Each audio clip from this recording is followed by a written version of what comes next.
पश्चिमबंग निर्वाचन ताती तुंगरे आमे देखा पाँच जे भारत वर्षर प्रमुख नेता माने पश्चिमबंग डेरा पकाई जे बीजेपी को किपरि तार जय यात्रा को अब्याहत रखिबे एवं अन्य पक्षरे आमे देखा पाँच जे तृणमूल कांग्रेस पक्षरु मध्य प्रचार चली एवं एई विधानसभा निर्वाचन प्रतिटी दल पाई कार्यत दृष्टांतमूलक एवं सेमानक पाई यह मर एवं कर भली परिस्थिति सृष्टि होईछि। आम निकट उपस्थित अछंती जे टाणुआ विधायक दुर्गा प्रसन्न नायक सर एवं आमे देखा पाँच जे पश्चिमबंगर विभिन्न अंचल जाउछंती ओडिया बसती अंचल को जाउछंती भोटर माने किपरि बीजेपी मुखी हेबे सेथिपाई चेष्टा करछंती। आज बीजेपी सभापति नितिन नवीन आछंती तांको सभा से जोग देइथिले आमे तांको पचारिबा जे वर्तमान स्थिति कोन सर। वर्तमान जो भले देखुथिबे वेस्टबेंगल रे आगो अपेक्षा एबे लोक स्वतःप्रत भाव जोड़ी आसले भारतीय जनता पार्टी सहित आउ जबे आमर यशस्वी प्रधानमंत्री नरेंद्र मोदी भी आसीथिले ए ब्रिगेड मीटिंग पर आहुरी भी बहुत लोक अच्छा जो माने स्वतःप्रत भाव भारतीय जनता पार्टी सहित जोड़ी होउछन्ति आ निश्चिंत भाव आपण माने देखिबे एई थरक एई इलेक्शन रे भारतीय जनता पार्टी वेस्ट बेंगल रे सरकार करिवो। विभिन्न कथा अछि अनेक दिन अत्याचार हो गला लोक माने माने जदि कहा जिवो बांग्लादेशी घुसपेटिया कौ जगार जदि आरंभ होउछि सेटा एटा गोटे प्रमुख स्थान हो जाइछि। केवल वेस्ट बेंगल कथा नु एबे आपण दिल्ली भी जातु अनेक शहर को जिबे जोडी बांग्लादेशी माने के पसिबार गोटे प्रवेश पथ हो गलानी एबे ताकू निहत करिवार समय एबे ताकू रोकिबार समय तेणु एबे जदि आमे समस्त एकत्रित न होबा ताले निश्चिंत भागे आगामी दिन देखा जाउछि ये वेस्ट बेंगल गोटे मुस्लिम स्टेट होबो बसी कथा तो से परर कथा किंतु जो भली भाबरे लोक मानक भितर जो भली भाबरे परिवर्तन आसिलानी जे ए जगारे माने वेस्ट बेंगल रे धीरे धीरे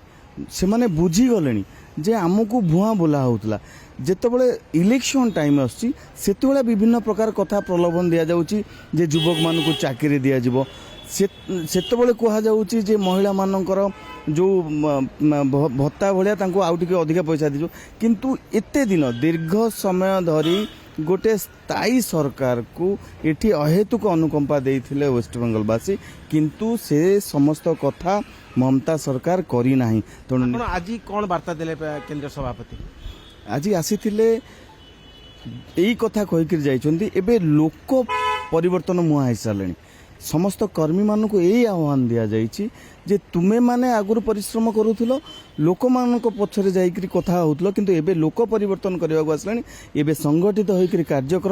कर आगामी दिन रे विजयर धारा एउठु आरंभ वेस्ट बेंगल पर समस्त नजर अछि निश्चिंत भाव भारतीय जनता पार्टी सरकार हो। आम जानती जे पश्चिमबंग में 32% मुस्लिम संप्रदाय भोटर अच्छा एवं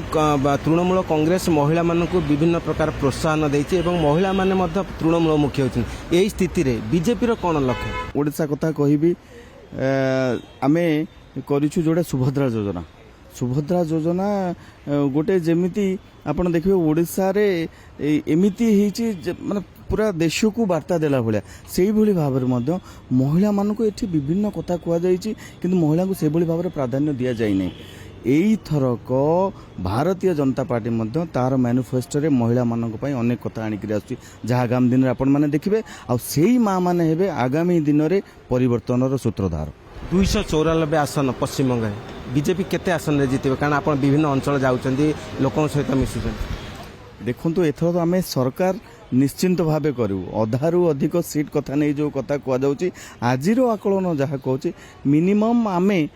जो जेतिकी सीट अच्छी आमे एथरक सरकार करिबो निश्चिंत भावे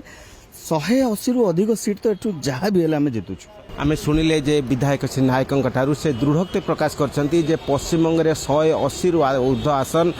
बीजेपी जितिबो एवं एई जो बीजेपी सरकार गठिबो पश्चिमबंग रे पद्म फुटिबो जे आह्वान दिया जाउची कार्यते से वास्तव रूप नेबो। कोलकाता रु video journalist Samar Jisan Pramod Mahanti Kalinga TV.